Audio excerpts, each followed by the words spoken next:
am here for the dramatics. She only met him when Callus barbecued him. Let's bomb drop and then all right, let's go to sleep. Everyone else is just like, what the fuck? I'm like, what the fuck? You know what? It's not important anymore. I need that burn the world down for you energy, and this is not it.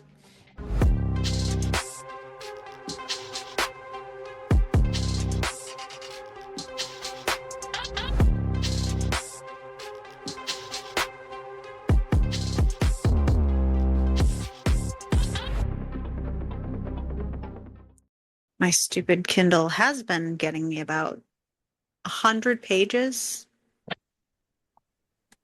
until this morning, where I think I got through about 5. What the fuck? That's so weird. Yeah. So Okay. soup's awesome. Sure. Soup's awesome. Not happy. Couldn't tell at all by your face. It's been a week. Yeah. It's been, Honestly, it's just been a month. yeah, that too. And guess what? It's not going to get any better. It just keeps rolling. Mm-hmm. But welcome to another Halloween shit show. We're glad you're here. Welcome. I'm gonna curl up and sleep. No, she's not. I'm I need her. cold. No, you don't. Yes, I do. Oh, yes, I do. No. So, yeah, this week we dove back into a series that we had read one of the books earlier this year. And we decided to save the next one for around Halloween time because it's a monster. It's Monstrous Matches series. We're like, why not? We enjoyed ourselves. We'll go in again. And I did not realize that this was not going to be a quick Halloween read. But here we are. So It happens to us a lot, to be so honest. A lot of things like that happen to us, and we're just along for the ride of our own journey. Yeah. So what are you going to do, I guess? Literally nothing but live here. Yeah. We're existing in the world. Don't even worry about it. Yeah. And I feel like we're barely existing in the world. Barely. Maybe 2026 will be more friendly to us. Who knows? Fingers fucking crossed, dude. But I had said I'm going to definitely need Crystal. I always need Crystal, but I'm going to definitely need Crystal because I'm going to give you the Cliff Notes version of this chunky book. And hopefully she can add the fun anecdotes that I leave out because there was a lot going on this week. But we read Married to the Devil by Lillian Lark. And we know this FMC Stella from when we read Hoarded by the Dragon back in May. And she had helped out her best friend and her best friend's dragon, Kalos, and really all of the magical realm when she retrieved an artifact from her shifter family's land that had rejected her when she was young. And she agreed to be part of an alliance to take them down. And against everything that she's always said she wanted, she was arranged to be married to a gargoyle to achieve that goal. And we cannot forget that there was a connection Stella had with a demon that was her bestie's dragon's main security dude. That's what we know going into this book. I just love the main security dude. That's what we got. We enjoyed ourselves with Hoarded by the Dragon. And so we decided to try on the gargoyles for size. I very much enjoyed the first book in this series.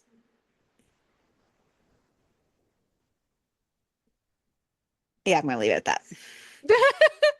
Here's the thing. I was going to say, I feel like I probably should have stopped with that one, but the only thing I had with this one is, and why it's going to be interesting that Ariel wants me to assist, because there is just so much that Ooh, so happens much. I don't even that what why?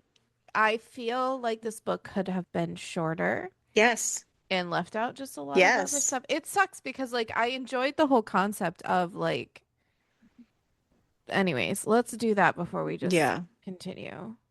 That's the big meat of it, and we will get into that at the end, but And Ariel's just going to give you the white meat of it. We're not going to include all of the meat. what if I only want to include the dark meat? I like the dark meat. Okay, then we'll just do the dark meat and the white meat can go fuck itself. I don't know. Fabulous. Okay. So, there is a content warning for this book. This book includes an open relationship with pain play, jealousy, breeding, pregnancy, and the threat of violence against a pregnant woman. Trafficking and child abduction is also mentioned. Married to the Devil takes place after the arranged marriage that we had talked about previously. Stella has just been wed. The contract has been signed in blood, and her father has been disposed of, setting up the plan for his packed territory to be taken over by the new couple. She finally has her revenge on her father, Lorenzo Leonid, for rejecting her mother and her and ruining her family when she was born a witch instead of a lion shifter. She just didn't know long ago that the cost of revenge would be so high. I'm just I am here for the dramatics because I never get to hear you be so dramatic and rush through something, and I want this so bad, and that is why I am entertained. You entertain me, my love. This is great. Keep with the I dramatics. just want to point out that these are supposed to be standalones, and if you had just started this book without any prior knowledge, You you would wouldn't have know. no the fuck idea what's going on. Honestly, I because it had even, been so long because since it I had read been the so last one, long, I I was had no like, idea. I had to sit here and totally be like, wait, what? Yeah. And I had to rack my brain of what was going on. That was True story, me bro. throughout the whole book.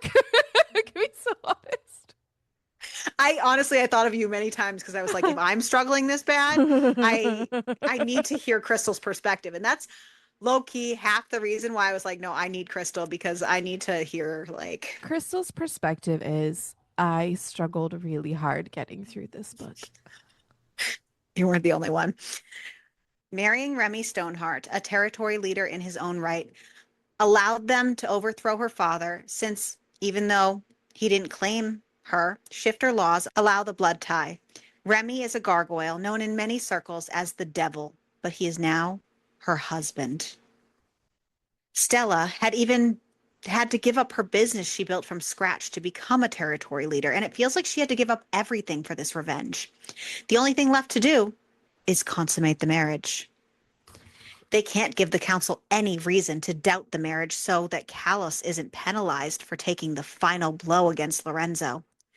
Stella has been attracted to Remy for many years, since he first walked into her shop and proposed this arrangement, and she turned him down.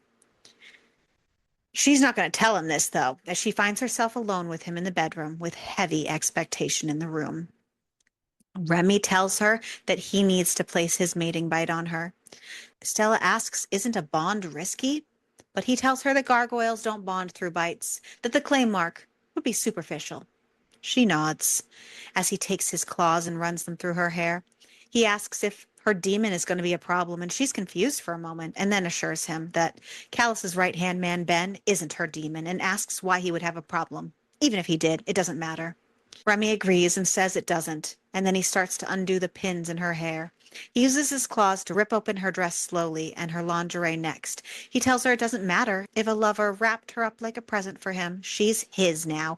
And he kisses her, and they kiss deeply until he lays her down on the bed, her arcing against him.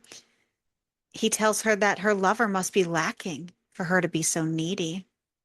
She realizes he's still talking about Ben, and she says he's not her lover and that he never has been. Realistically, her feelings for Ben have always been mixed up, and she never got to figure them out anyways. Because she accepted the proposal and mentally locked them all away, it's gone now. Yeah. Side note, his Hmm. name every time you say it, Remy, just reminds me of Ratatouille. Yeah. But He's a gargoyle, though. He's not I a mouse. also, I I'm know. not gonna lie. No, I'm gonna save it. He growls and she gasps, trying to figure out how her body responded in such a way to the growl. And he just grins and says, "Biology, wife." She's his mate and is responding as such. And he asks if she's good with being restrained. And she says she thinks so. And he brings her wrists above her head and tells her to keep them there. And then he doesn't actually restrain her. And then he climbs down and starts eating her out, using his tail on her at the same time. After she comes, he climbs back up and licks between her shoulder and her neck and then sinks his teeth in as his tail still fucks her. He starts to jerk himself off and then he comes all over her. And then she's like, "What the fuck?" as he simply turns and walks towards the alcohol cabinet. And just as Stella sits up, the door bursts open and there's a woman saying, "Apologies, Lord Stoneheart." And obviously he's busy. Stella scrambles to grab a blanket as the woman takes off past the guards who should have, presumably, stopped her from interrupting.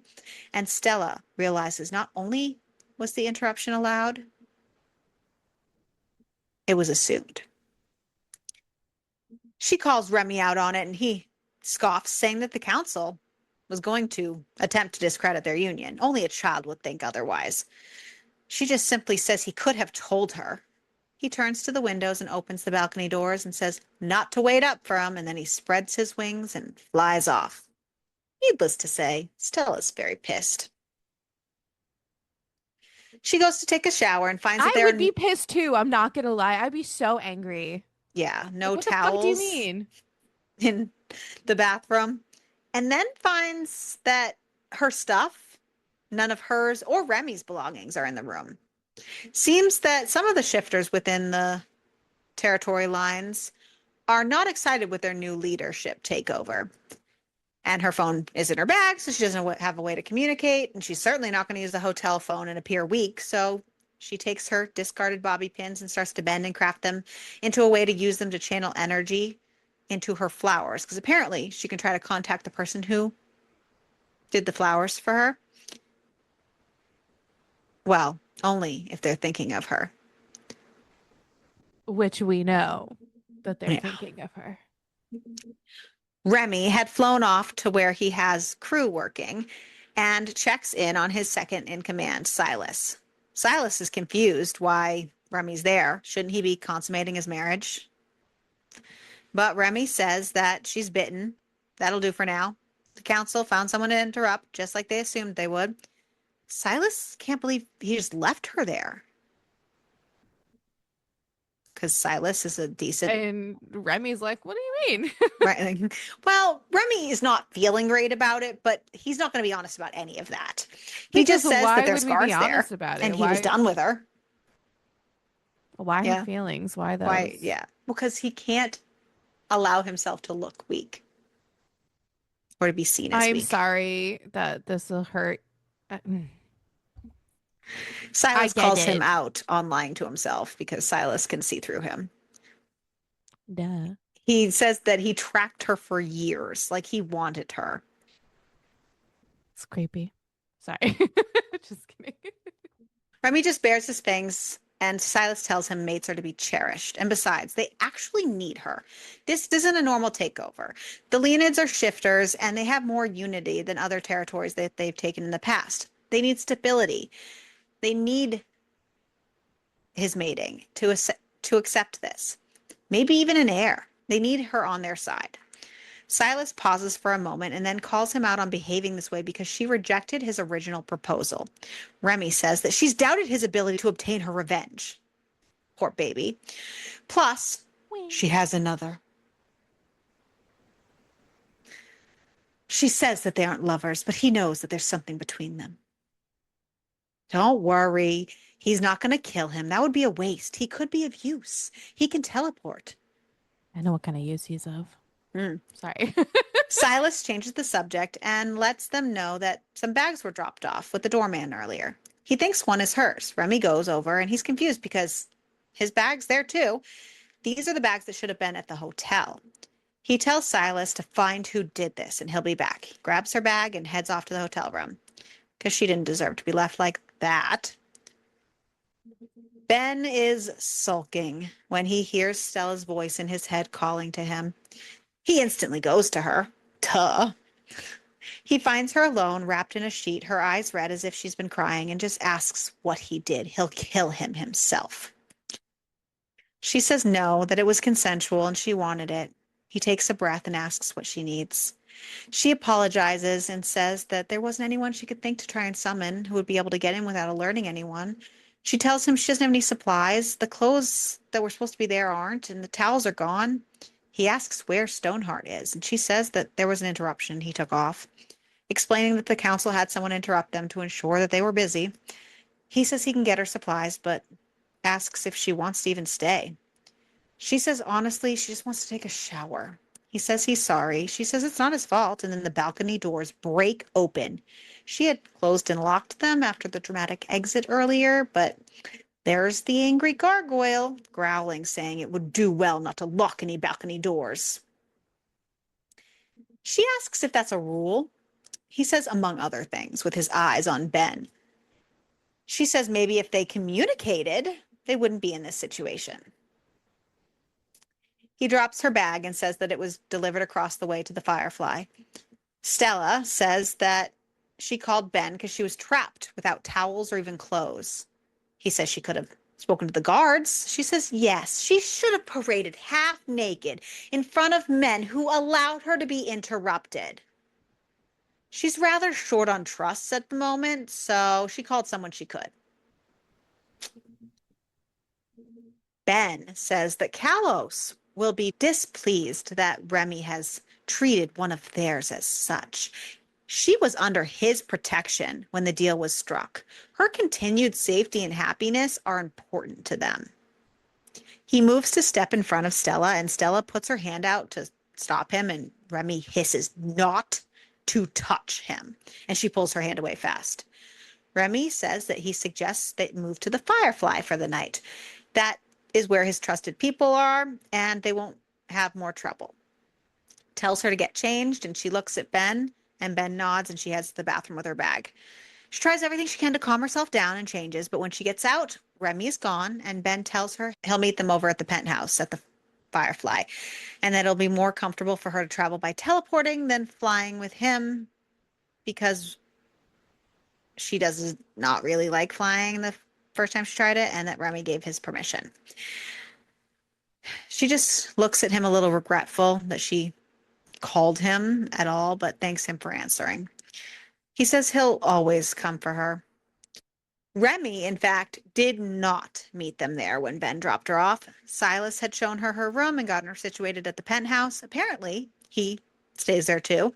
There are sisters that also stay there, Fiona and Francesca, who work for them.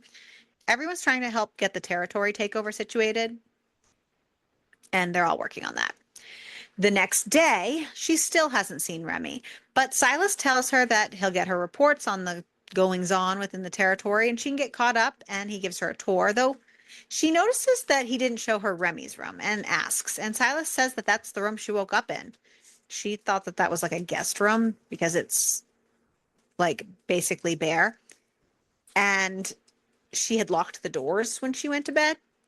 Silas says that Remy doesn't sleep much, but it would be better for the territory if they shared a room, even though he probably understands why she might not want to. But appearances matter and all that. They end the tour in the library, and Remy comes in through the balcony as they're finishing up and asks if she's been shown around. And she asks what he's been up to, and he says making arrangements to make her transition more comfortable, among other things, and that he has a surprise for her. And there's a knock on the library door, and Francesca is bringing Ben in. Stella's confused. Everyone's confused. Remy says that she pointed out that she doesn't have anyone she can trust, and he convinced Kalos to have Ben act as her bodyguard until the territory is stabilized. She knows it's dumb to accept it, but she can't help herself and says it's a surprise, but she welcomes the arrangement. You dumb bitch. You dumb bitch. Francesca looks like she's worried because she's a normal person and tells Ben that he should be careful about leaving his scent around her because the Leonids are looking for any reason to take issue with their mating. Remy just says that he's sure Ben will behave. and that his wife will enjoy his generosity. Think of it as a belated wedding gift. Remy has a meeting with his people, and it turns out the baggage situation. The people responsible are teenage cousins of Stella. And apparently, it was their aunt who takes care of them, who was the person who interrupted and barged in to the hotel room. Though she has been actively in support of their takeover, so it's all confusing. Remy wants the teens to be brought in to have a conversation. Stella goes through all the stuff, but is surprised to find that things are missing in the reports. She's heard a lot of rumors regarding people going missing, even whole families vanishing in the middle of the night within the territory. People are worried, and there's just this like underlying fear. Stella tells Remy that she should be meeting people who reside in the territory, especially Leonids. That's her job. He tells her that her aunt, who she's never met, has requested an audience with her. Yes, the one who interrupted. She actually It's so hasn't. Yeah, I don't. Yeah, meh. sketch. So many questions. Mhm. She hasn't actually met any Leonids other than her brother and her father. Her brother has left the family and has nothing to do with them a long time ago. And her father, you know, she only met him when Kalos barbecued him.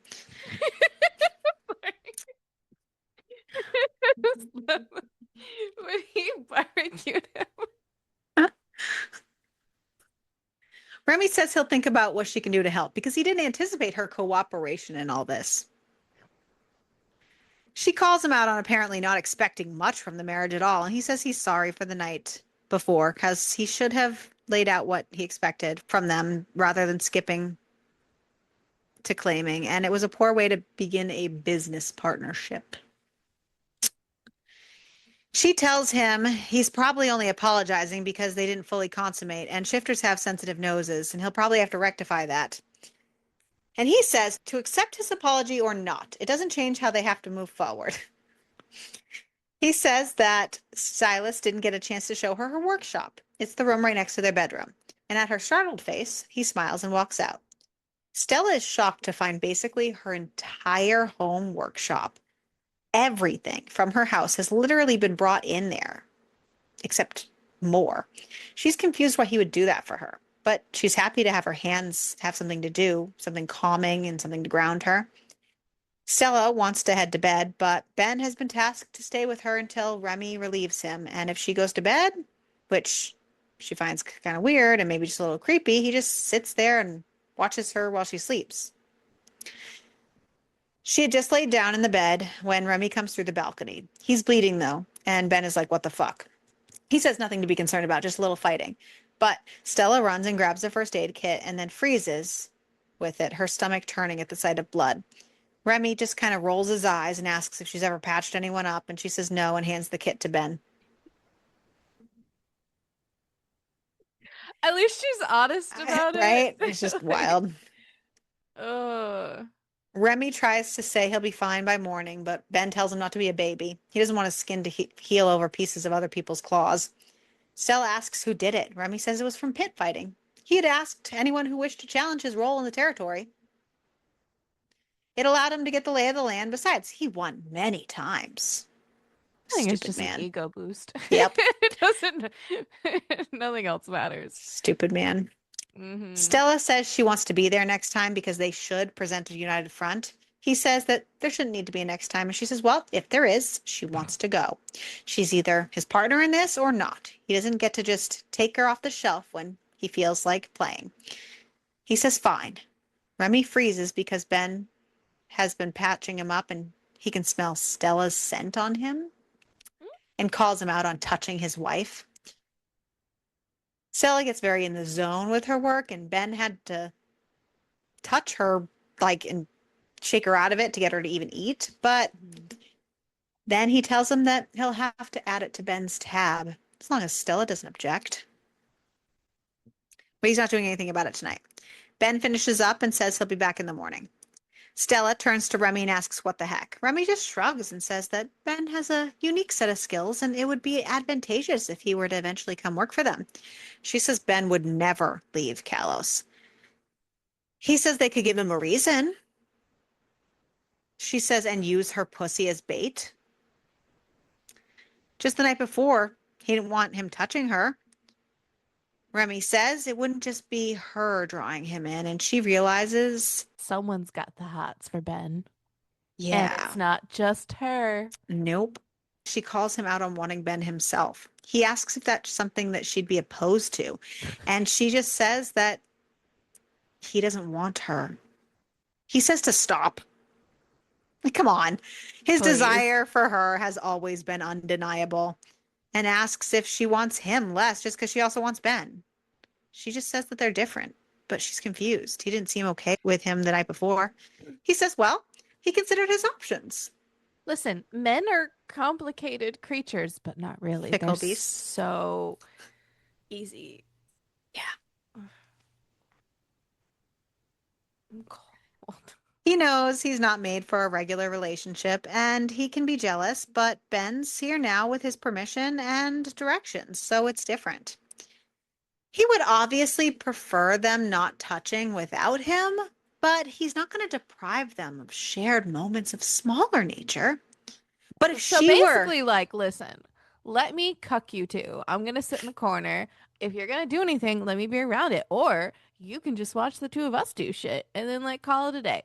well, no, because he says if she would prefer to keep their marriage just them, he'll do that. But either they're both in or they're both out. He really wants them to both be in. She wants to know what's in it for Ben. Fair. But honestly, Ben has already been finding himself attracted to both of them, even though he's obviously not honest about it. Who is honest about it? No. Remy says that he's laid the breadcrumbs and Ben followed them. He willingly touched her, knowing there would be a price to pay. He tells her to think about it, that they both need sleep, and he turns off the light and climbs into bed. Let's bomb drop and then all right, let's go to sleep.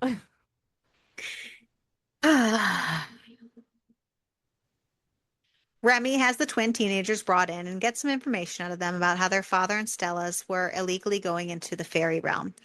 They were just doing a stupid prank, but one of them is smart and kind of cleans up after the other one, and Remy offers him constructive work on his team. His name is Andrew. Stella and Ben go down to the restaurant of the Firefly to meet with Stella's aunt. They're early and she's nervous, so they talk a little, and she's honest and calls him out on the stuff from last night. How Stoneheart wants Ben's ability for the territory and that they have shared interests. And then Ben asks how she feels about the situation. But then the aunt arrives, and Stella is pissed to see she's the same woman who saw her covered in cum and barged into their room. She even swears at her. Ariel, the aunt, just says she's glad to see that she has fire. How hard was it to see your name in there? It wasn't quite my name. Not quite, but close. She says that if she wasn't the one who reported her claiming to the council, they would have resorted to different tactics.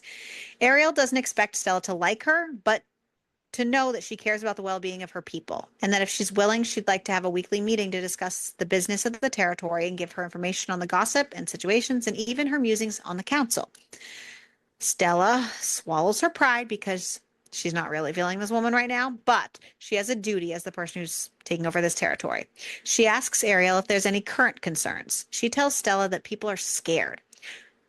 Ariel's brother ruled the territory with blood and pain, and people fear that more of the same is coming with their new leader, especially with everything they've heard about him. She says that the dominant fighting is not the way to win people over. Stella tries to argue that Stoneheart has won more territories than either of them. He knows what he's doing, but Ariel says that he hasn't won this one. These people need hope. They see Stella as that. They need to see that her relationship with Stoneheart is solid, that she has influence to sway him.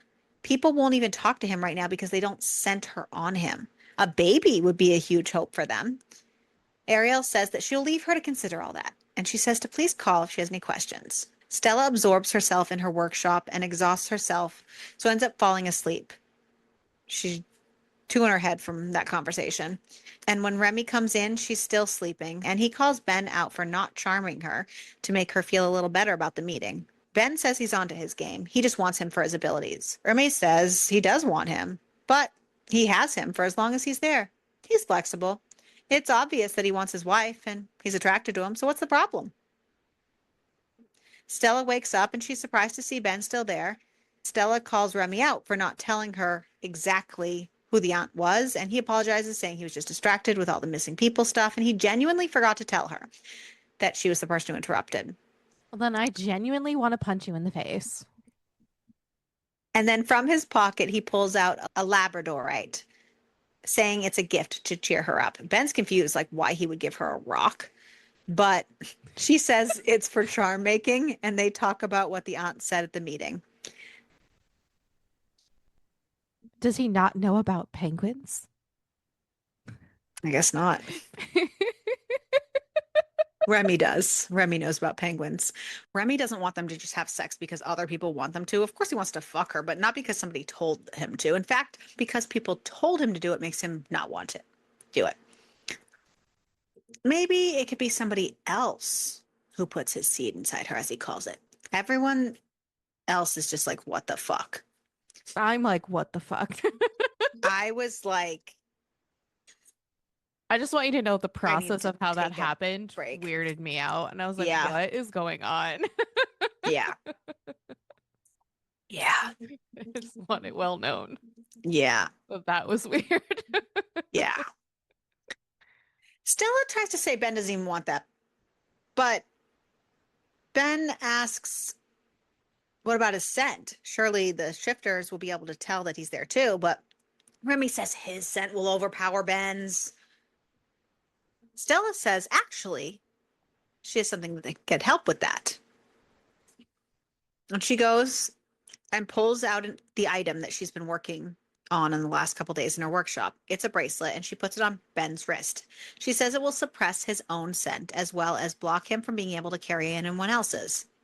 She assures him that he doesn't have to use it if he doesn't want to, but he says no, it's great, and thanks her.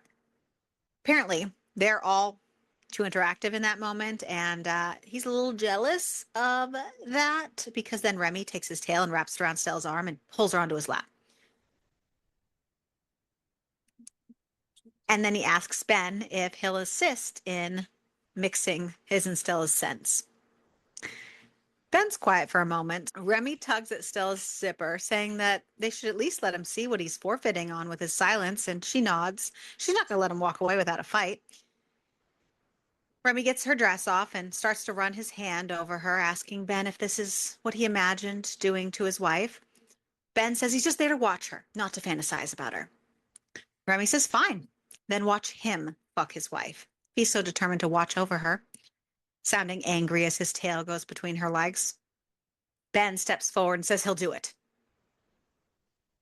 Caved real fast, buddy. Yeah. And then Remy releases his tail and tells the demon to kneel.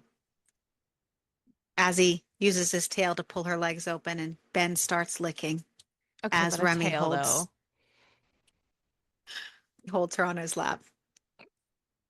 Ben licks and fingers Stella to completion 3 times until she's begging for mercy.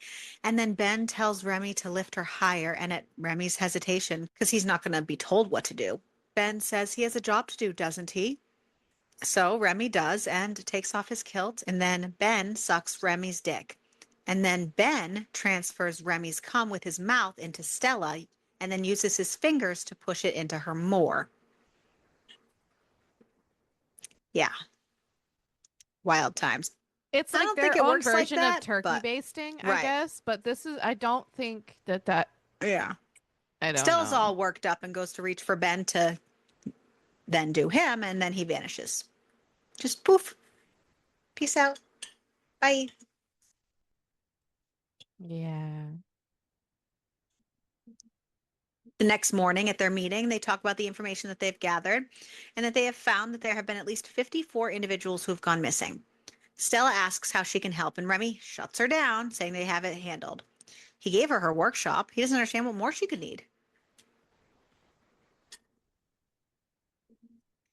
She tells Remy that she's going to go visit with Katerina for the day, and he'll be in Callus's home with his mate. So she's not a security risk. He obviously doesn't need her for anything, so she's going. Remy's not happy with this, but he does begrudgingly say to enjoy herself because he realizes that He done fucked up. When Ben arrives, she's still kind of snappy when she tells him the plan as well. And the men realize that neither one of them are someone she's happy with right now. Shock. With visiting Katerina and a phone call with her mother, who doesn't actually know what's going on, Stella kind of put her on a cruise ship to give her some time. But talking with both of them gave Stella some perspective that she's still in this. It doesn't matter what the boys are doing. She needs to do what's right for her and what's right for the territory. She tells Ben she's ready to go and wants to check out the place that the last family went missing. Ben tries to tell her that Stoneheart wouldn't like that, but she tells him he's in the boss. Wife doesn't equate to servant. She's a witch with a speciality in objects, and checking out where they last were might be able to give her information. And this is her territory. She needs to do what she can to help the people here. And she's not waiting around for someone else's permission. Fuck that bitch. Fuck that. Fuck that. Yeah. She finds that the house is heavily warded, and she wonders if Fey magic could be involved. Lorenzo had a lot of gambling debt and did a lot of dealings with Fey illegally. What if he was trading people from his territory to pay off the debts? She's caught by Remy. He's not happy and puts her right in the car and brings her home, but she explains about what she's found and she's not backing down. He takes off one of his rings and puts it on her, saying that if she's going to be wandering around the territory, she needs to wear that. It will keep people from being successful of attacking her long range. He also wants her to start combat training and to take a real bodyguard with her. Ben is great with his abilities and being a companion, but his presence is not going to stop an assassin. Remy in the car is a little vulnerable and makes some offhand comment about how he seems to be the only one giving her gifts, and he's received none. He shouldn't have said that, but he was way too jealous about Ben and the bracelet. She tells him she remembers a demon on his knees for him. Wasn't that a gift? And he says that he was on his knees for her. She kisses him and says, what about her getting on her knees for Remy? She was a little jealous that Ben got to do it before her anyways. She sucks him off, playing with his knot, and he pulls her up and starts grinding her against his length. She's hoping that this is finally the moment that he will actually fuck her. And he starts taunting her, asking if she wants that, if she wants him to fill her up so no one will doubt who owns her. She kind of freezes for a second at that word and says that he doesn't own her. If he wants to own something, maybe he should adopt a plant. I thought that was funny. Not gonna lie. I feel like here's the thing is I feel like that'd be something that you would say to somebody while singing You Don't Own Me. Yeah, that's the worst part.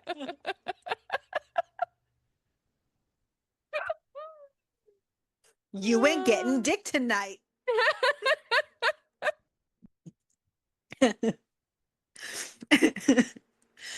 um, um,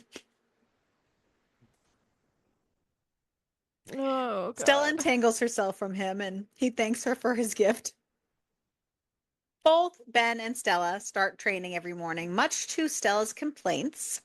Ben is a quick study, but Stella's abilities aren't promising. Yeah. Stella has been working on trying to make charms that can stand up against Fey magic, and Ariel planned a soiree for them to get to know the people of the territory and be seen, even though they'd both rather not be there. Callus is even there. And during the party, Remy pulls Stella aside into the piano room for some space, and Ben is obviously with them. Ben sits down at the piano, and Remy asks him to play. And they banter back and forth about Remy not being the boss and whatnot until Ben surprises even himself when he kisses Remy. And then Remy says it's time for Ben's punishment. It is time. It is time. Stella is like, what? He says he put her in danger when he took her to that house. He pulls Ben by the hair, and Ben likes that a little too much. And Remy asks if he's aware that he enjoys pain. He's like, well, I don't know. Haven't really He, had that, but well, okay. he is aware he likes it a little bit, but not, he And hasn't like, done it with anyone else. yeah. Yeah, Like in a sexual exactly. context. He is now. Remy tells Stella that she was left wanting in the car and he has a present for her. Wouldn't she rather be fucked properly? Maybe filled by her lover's cock? Stella says that it wouldn't serve a purpose for them to be caught in the act here. And even if he's fond of displaying her naked for the territory, it's too risky for Ben. He says that he won't expose her further. The scent they leave will be enough for that. This is just for their pleasure. Ben asks how this is a punishment for him. I mean, he and Stella kiss, and Remy growls and says that Ben won't be coming. Remy tells him to take her. So Ben fucks her against the piano as Remy kisses her. He wraps his tail around the base of Ben's cock, not allowing him to come. And Remy tells him that he'll let Ben come for a price. He has his mouth near his shoulder, like where a mating mark would go, and Ben says anything. But then Remy goes straight as he hears a sound and pulls Ben from Stella, then telling him to disappear before somebody sees something that he'll regret. And he does. And then Remy steps into Stella's space, tells her whoever it is at the end of the hall. He's not sure if they plan on coming in, but Remy clicks his tongue and says that she's made quite a mess. Ben would be horrified because she's on the piano. And he did vow not to expose her. So he sinks to his knees and starts licking up the mess off the piano and then cleans her up the same way. Then they head back into the party and do their duty. You know, Duty. I just want to say, I don't know why, but I get the whole like trio thing and all that, but I am very frustrated that Remy is allowing all of this and isn't taking his claim on her first. You know, he's made a Yeah. huge deal that she's his and he married her. And I get that his reasoning is that if he feels like he gives in, it's just him and Stella, and that Ben won't feel needed. So he needs Ben to act as the go between. And he doesn't want his queen to lose her night. But I don't see how his possessive nature could allow this. And I don't like it. Yeah, it's really fucking weird. I Yeah. don't I I, don't I I don't get it. personally don't like it. I need that burn the world down for you energy, and this is not it. No, it's like fake burn the world down energy. Yeah. Like he gives across that vibe, but then like actually in But it's not. practice, it's But not. I'll let other people fuck you. But because it's in his control, and I get that, but that's not for me.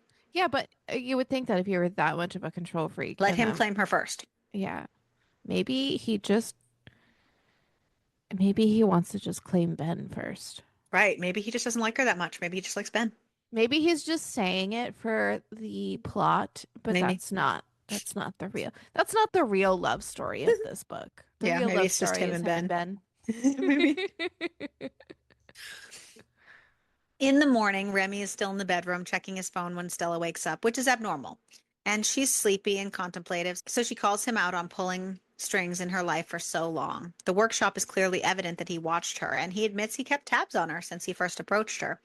She calls him out on being captivated by her, and he says that he can't be what she needs. There are a lot of people who rely on him, and he's seen what happens to people who allow themselves to be swayed by emotions. She asks who hurt him. He says his father left him vulnerable. He gave his whole heart to his witch of a mother, and when she died, he crumbled. He chose to sleep and never wake up. And Remy was young, and he'll not risk the people who count on him. He says that he knows weakness is in his blood, and he will continue as they began. She just assumes that maybe they're up a little early and that's why he hasn't left yet and asks if something has happened. And he says that they have a lead concerning the last family to go missing, that there's a record of the two women passing through a Fey gate in the next city over. And they're hoping that maybe they can still find the children being held somewhere near the gate because it takes much more work to smuggle children through than adults. Stella says she hopes that he can find them and he leaves. Stella continues on her side of things, looking into the Fae magic and whatnot, and she is in touch with a bookshop owner who she's known for a while, and he helps her figure out that the ability to pass through wards is not something that all Fae have, because that's what she was wondering. In fact, one family line has the ability, and they were basically exterminated because they pissed off the royal court, and there's still a kill order to take out any stragglers. And Stella realizes it's a good thing that Katarina never went digging for any family and that she's in Callus's protection. Basically, she learned that's very rare. And if someone were to sneak through the cracks, it wouldn't have been a whole group of them. So that's not a likely scenario. The bookshop owner suggests that it's less likely that they're bypassing the wards. It's more likely that the wards are being manipulated somehow. Stella realizes that she needs to think and figure out more. They're missing something. Remy and his team do find the children a territory over. The territory is run by a man named Lobo. They were being held by a lion shifter and a fae. When Lobo shows up, he tells them to get everybody out of his territory because he doesn't want anything to do with any of that stuff. But Remy tells him that their parents were taken through the gate and he will return if Lobo can't figure out how to do what's right and protect the gate of his territory. Ben teleports the kids back to the penthouse and hangs out with them while everyone else takes care of the bad dudes. And it turns out the little boy took a necklace off one of the abductors, so that's helpful. And their moms were taken, and I guess they originally used a sperm donor, but the dude became too attached and now he just co-parents with him, but he's a demon and he was off on a job during all this, so he didn't even know what was going on. Ben uses his connections to get a hold of him, so he comes and gets the kids. Stella wakes up in the morning to Remy humping her from behind in his sleep. It's out of character for him, and she's not necessarily mad until she realizes he's still asleep, and that would be why his control has lapsed. But he has her so close, and then he wakes up apologizing, saying it's because she's ovulating and her scent must have overwhelmed him. But then she gives him the one thing that pushes him over the edge, and she just says, please. So he finally takes her. Good freaking Lord. That's all it took was a That's all it took, please. apparently. But then she begs for his knot, and she almost gets it, but at the last second, he's like, nope, I'd be so and mad. says that a knot comes with the power to influence emotions. Oh, And get then fucked. Sorry. he says he Why am I has to so go off angry to about work this? and leaves. He leaves. I was really angry too. I'm Stupid not going to man. lie. I was really angry. She's just left feeling very empty. Just goes back to I'm sleep. feeling very empty. Sorry. After a little bit more rest, she gets up for breakfast and Ben finds her and gives her the necklace that the little boy had given him, and she's so excited. This is probably the missing piece that they were looking for. After talking with her bookshop friend and his brother who makes wards, they come to the conclusion that the Fey charm makes one of the symbols in the wards disappear. So it's almost like the ward doesn't see them. Stella works all day trying to figure out a way around it. They go to tell Remy, even though she's not super stoked about talking to him right now after the way he left that morning. But while he was gone, he was able with his team to retrieve the mothers of the children safely. And he was even able to put into action a gift for Stella of fixing and redoing the bedroom because it's basically like a empty hotel room and she just really doesn't like it. And he can tell. And after he left that morning, he knew he needed to do something. Remy is speaking to someone from the council when Stella and Ben come in, and the dude showed up as a surprise visit. He's basically the same dude from the last book, but he's saying how there's been unrest in the territory and they've heard about the family that's been missing. And Remy's like, yeah, there were a lot. We just saved the last one. Like, the council obviously didn't care when all the people were upset that people were missing before, type of deal. But the council dude just doubles down and says that they're going to run a vote in the territory because some feel like they might need a vote of no confidence. Turns out that Lobo might be gunning for the territory too, but really it's the brother of Stella's father. It's a whole thing. It was so convoluted and there was so much, yeah, I don't know. Anywho, the council member who isn't honestly that bad, he's just there as a representative of the whole, says that they need to convince the territory that they're trustworthy and that they need to be prepared for foul play. The council's pretty mad about Kalos getting what he wanted earlier in the year, and they don't want another high-powered ally of his to be happy. He tells them they have about a week before they make the vote public and another week after that before the votes will be casted, and he leaves. Stella starts pacing, saying that she can't make enough charms fast enough.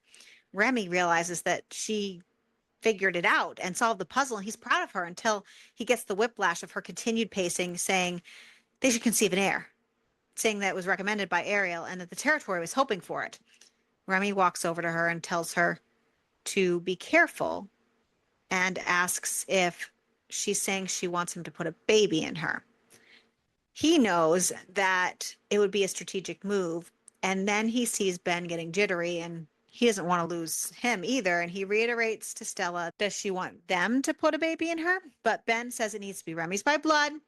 And Remy just says that they'll be careful. Doesn't he want to help breed their witch? She's a witch.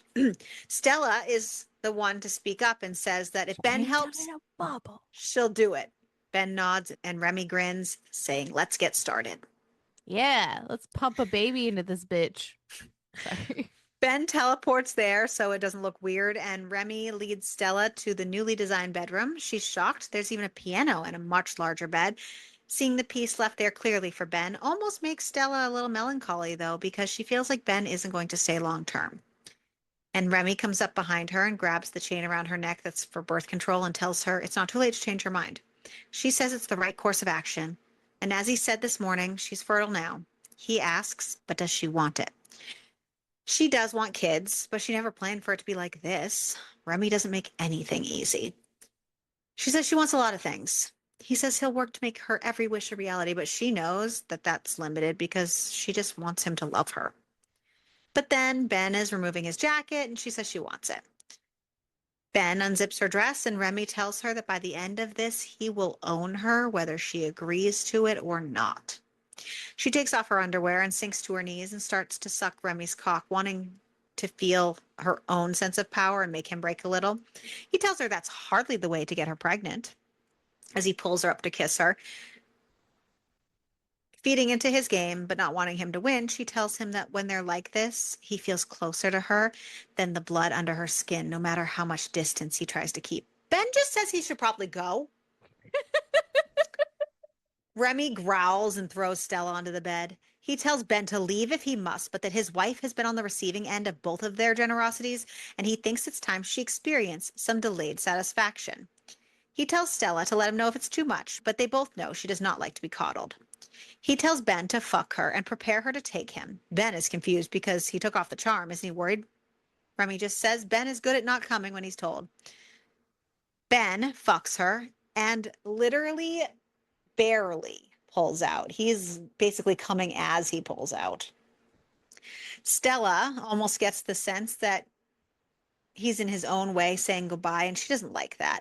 And then Remy flips them around and has her straddle Ben so she can lay on him while Remy takes her from behind, which again makes her feel like he's distant about it. Not Yeah. liking it. She don't like it either, one bit, and calls him out on it, asking if he's bored.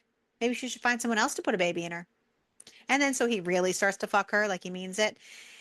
He still doesn't not her, which she's bummed about the rejection, and it makes her feel so empty again. And she just gets so emotional and spirals a little and starts to cry. And she begs him, and he just shakes his head. And she can feel the panic rising. And Ben just pulls her close and then flips her over so she can only see Ben, and then tries to work his fist into her. He only gets two knuckles in, but it's the pressure that her body was begging for.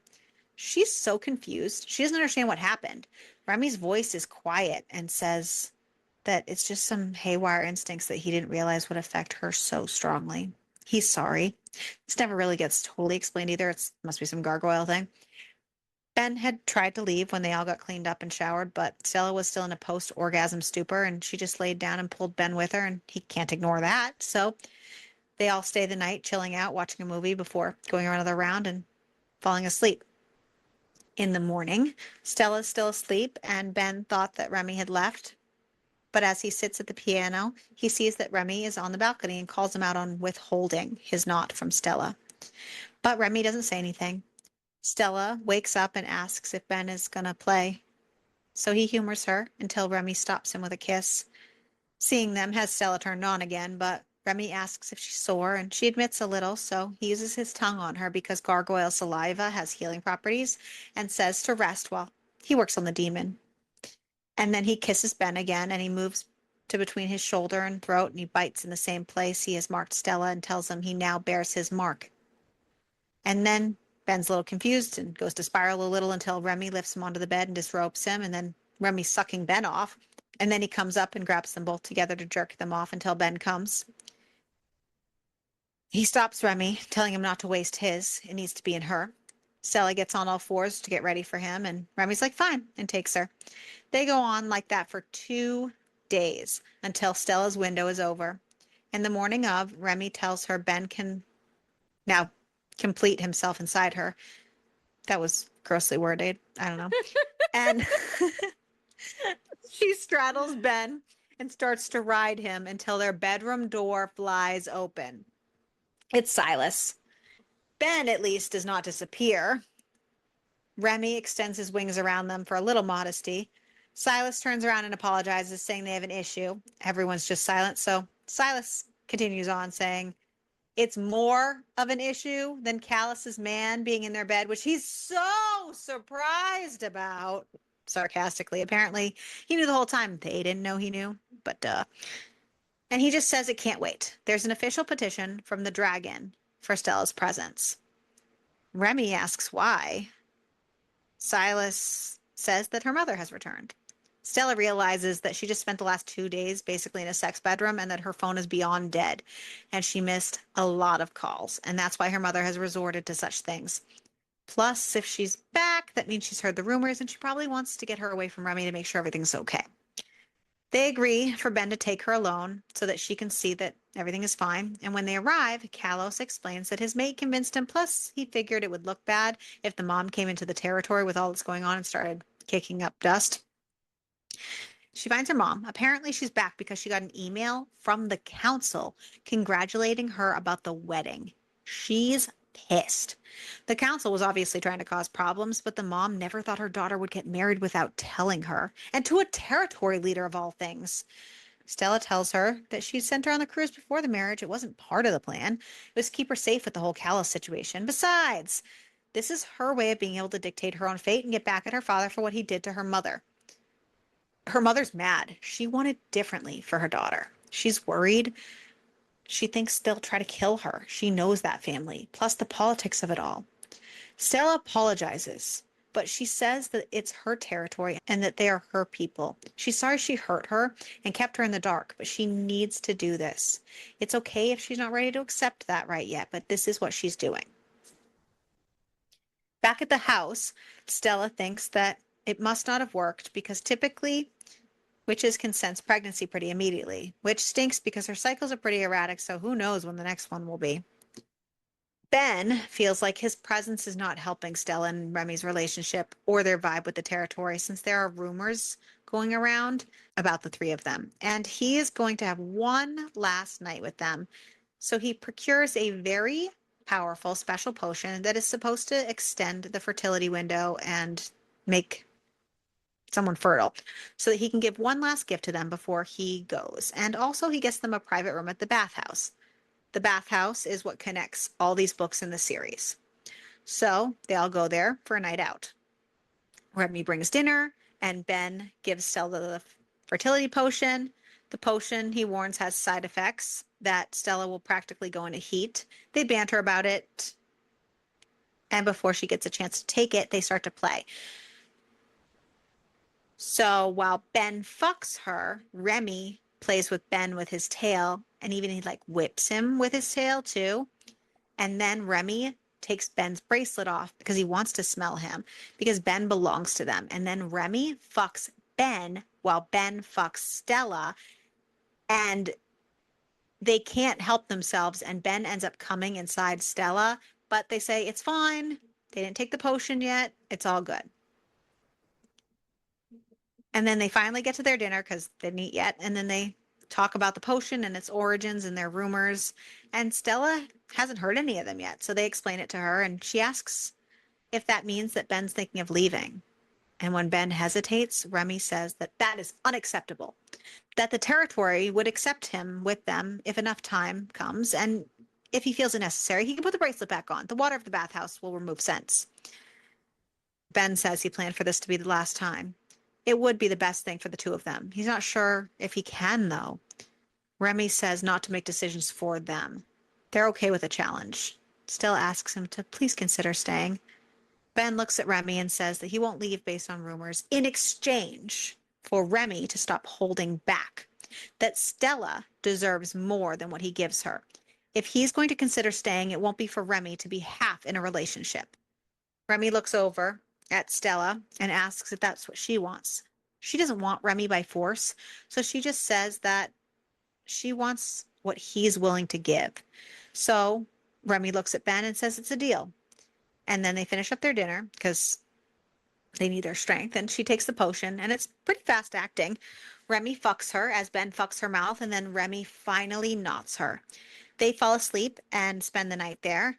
And then they wake up kind of late. Stella's still groggy, and Remy has Ben teleport her back to the bedroom and then asks him to teleport Remy back to the house so that it's faster because they're running late. Normally, he's never let Ben teleport him because Ben's always threatened to drop him off in like Antarctica or something, Which is so funny. but he allows it this time. Fair though, Yeah. fair. And when they get to the library where he's dropping him, he asks why the room looks so different when they land. And Ben realizes that Remy can see the in-between as it's starting to fade, and that's not good. That only happens to people who can teleport or bonded people. And then he realizes Remy's plans all along and calls him out on it, saying that demons can bond easily, but Ben has never allowed himself. That Remy purposefully relied on his loner demon life and his ignorance to allow him to bond to them. Remy doesn't deny it. He says he knows that Ben wouldn't break a bond, and he didn't want to make leaving easy on him, and that Ben wouldn't do that to Stella. It would be painful and awful. Ben is distraught. When Stella fully wakes up in her bedroom, she realizes that it worked, that she's pregnant. She goes in search for her men and finds them in the library at the end of their fight. They both consented on her, so she doesn't even have to tell them the news. But Ben is so worked up from the fight, he asks if Remy planned this too, if they both set him up. She's confused and tries to reach out to him, but he just yells no and disappears. She turns to Remy and is confused, asking what happened. They did it. Remy says, congratulations, the child isn't his. She's confused. She says that's not possible. They were careful. He angrily bites out that they weren't careful enough. She doesn't understand how he's angry at her. He just says, excuse him if he doesn't jump for joy that his wife is carrying another man's child, that it was supposed to be his. She was supposed to be his. He takes off out the balcony doors, and she's just left sad and alone. She works tirelessly in her workshop, working on charms for the rest of the day. Remy doesn't come back until late into the evening. He tries to talk about the baby, and she just interrupts, saying she's keeping it and she doesn't want to talk about it with him, not yet. She says she believes him now about not being a place for her heart to rest. And he says she should get some rest. He's on patrol for the rest of the night, so she'll have the room to the rest of herself.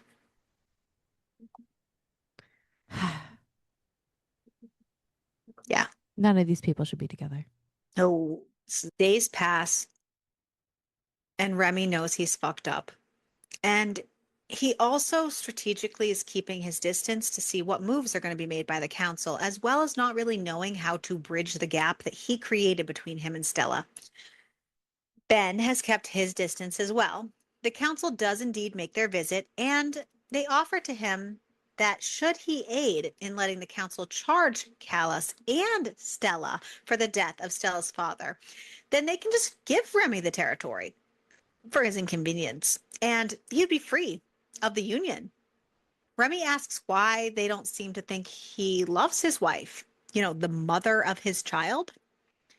Rumors have spread since, there have been scents, and the councilman asks, would he really accept another man's child?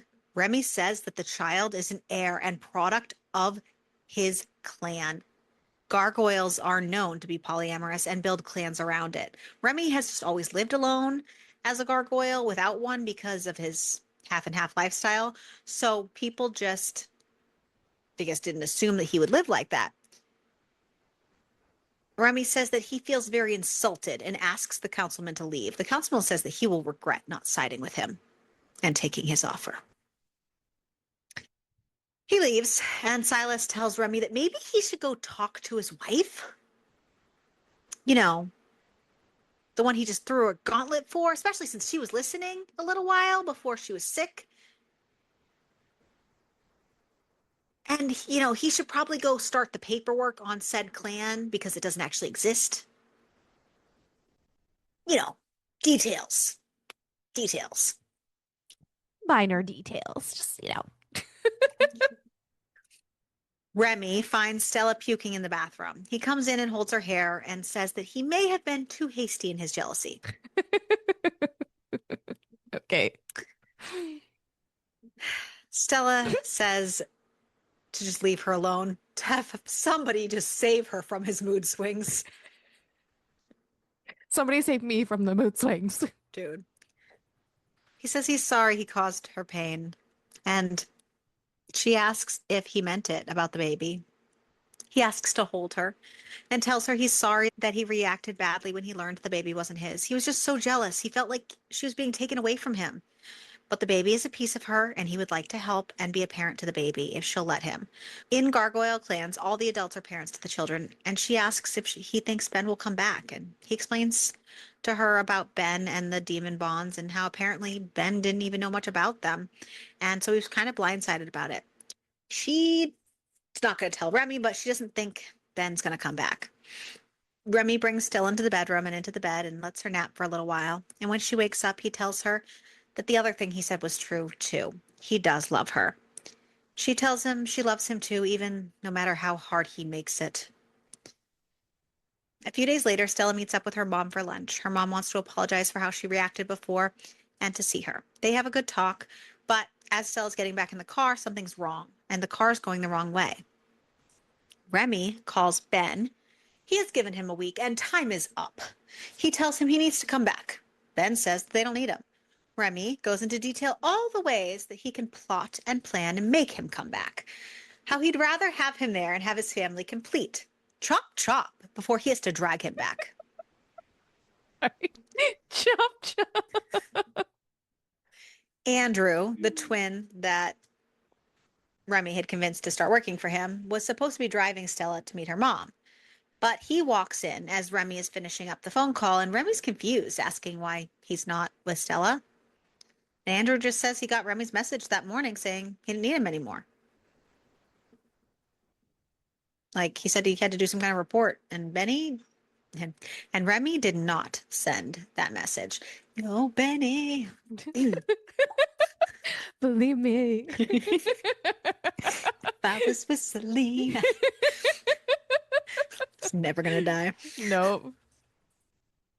Andrew's twin is driving Stella and driving her straight to their uncle Frank, who's the one wanting to take over the territory. He was working with his brother, and things were going fine on his end until Kalos and Remy got involved.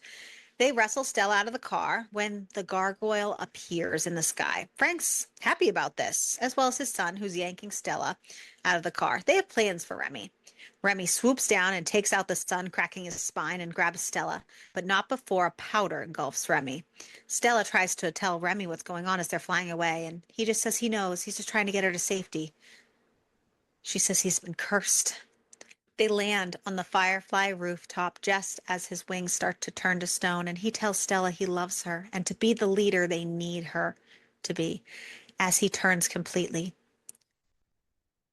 Reluctantly, they still have to get through the day and clean up the aftermath. They detain Andrew until they can figure out what he knows. We never figure out any of that. And clean up the area.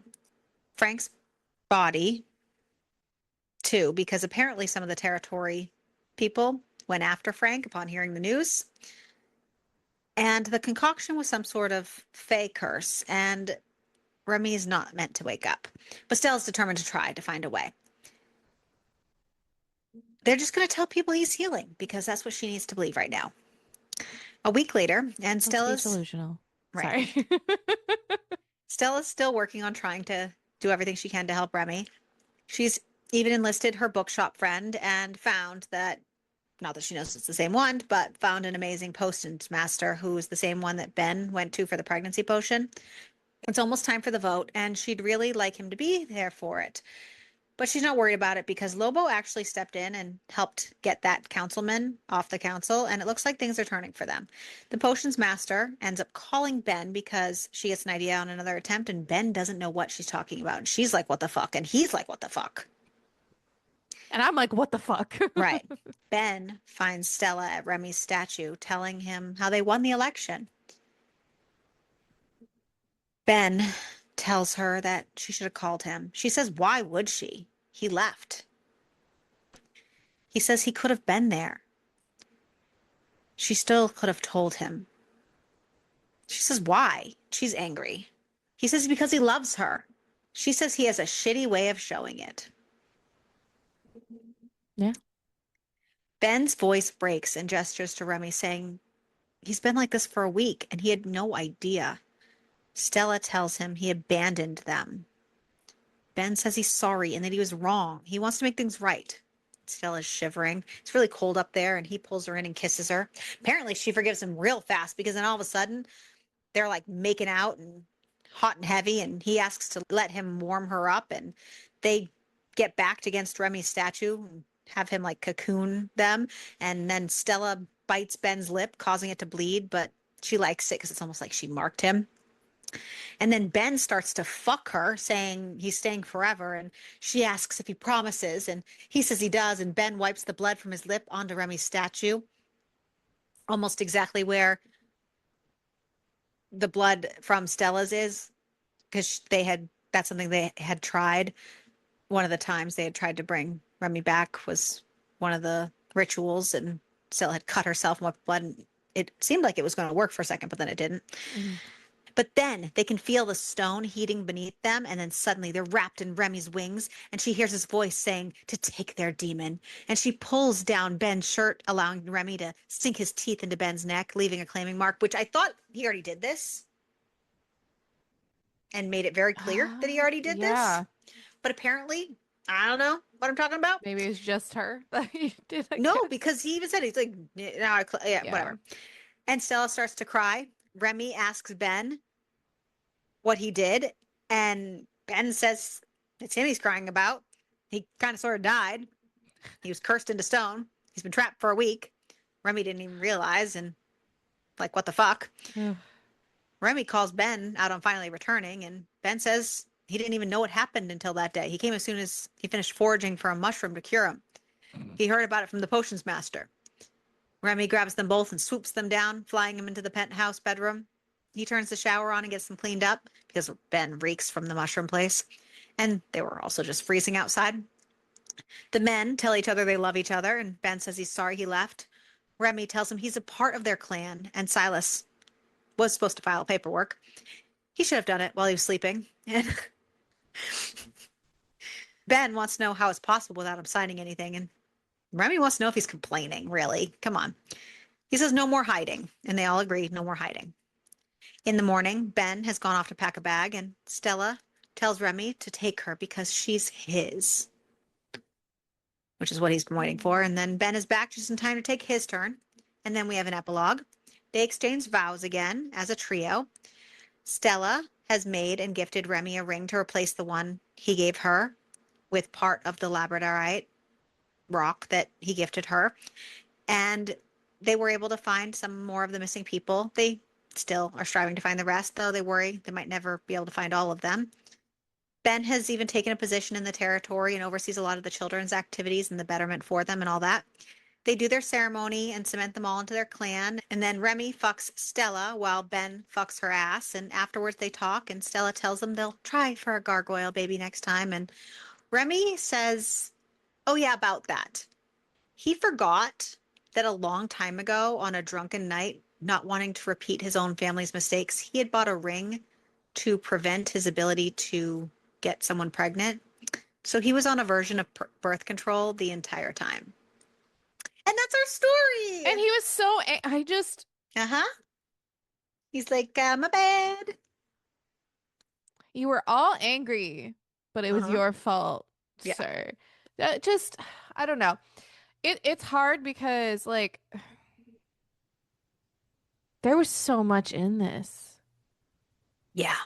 For why? Whiplash. Right. But and for why? That's the for why. I'm okay with a lot of meat to a story if it all seems Makes necessary. sense. Well, Yeah. and we've had that conversation before. Like if it makes sense and is necessary, like Yeah. then okay, yeah, let's have all this. But sometimes it's not. Blows my mind. Yeah, definitely blows my fucking mind every time. So, who was your favorite? I'm gonna say Silas. He had to put up with a lot of shit. Honestly, yeah, dude. Couldn't be me. Nope. Couldn't be me. Who Couldn't was be your me. who was your least favorite? I feel awful saying this because I wish it wasn't true, but like Remy and Ben. I honestly Remy was my first reaction to say I didn't like. I mean, Yeah. I didn't like them both, but yeah. Yeah. Ugh. It just blows my whole mind. I they weren't likable. I don't. So, Amazon gives us a 4.4, Goodreads a 4.0, and Storygraph is a 3.86. Honestly, I gave it 3 stars. It, I think, is my lower rated of the series, but I just Hmm. wasn't feeling it. I'm sad that I wasn't feeling it because I really loved the first Gargoyle book Hmm. and I didn't really like the characters. The story was really convoluted and it was a lot. I was also going to give it a 3 star for pretty much the same reasons. There was so much, and I felt really overwhelmed with just like there being too much in Yeah. there.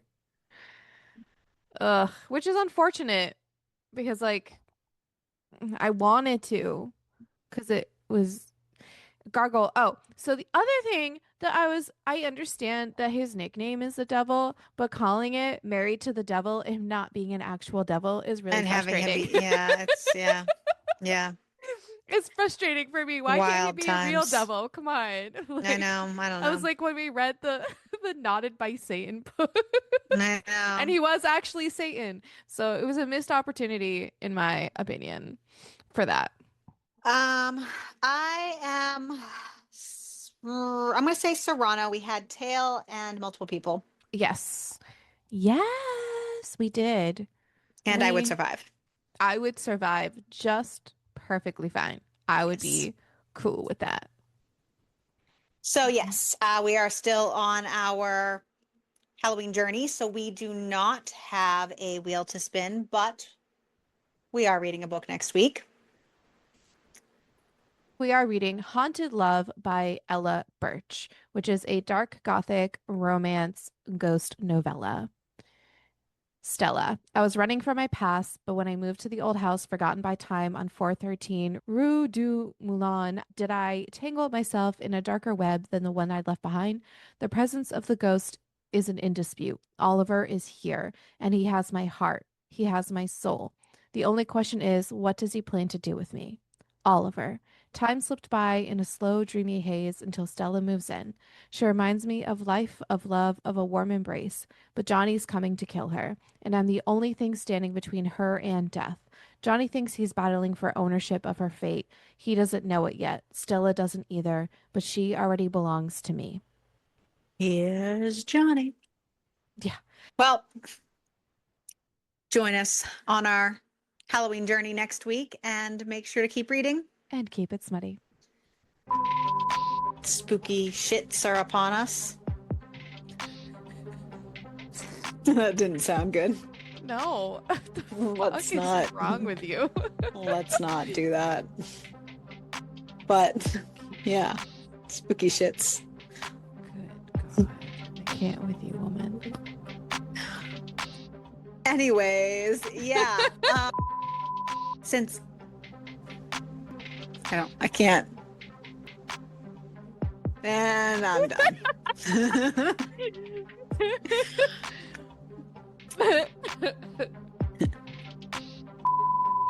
I feel like, yeah.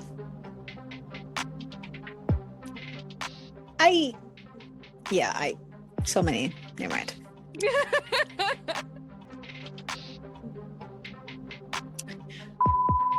I don't know. And he leaves. Nothing. Well, hopefully it was not important.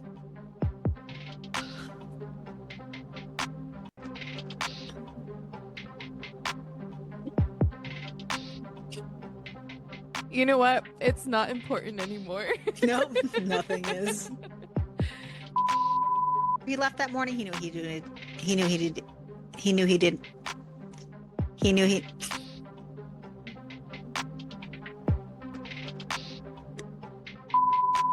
Ben, Teletubbies. I thought you were gonna say Teletubbies. Say hello. Oh.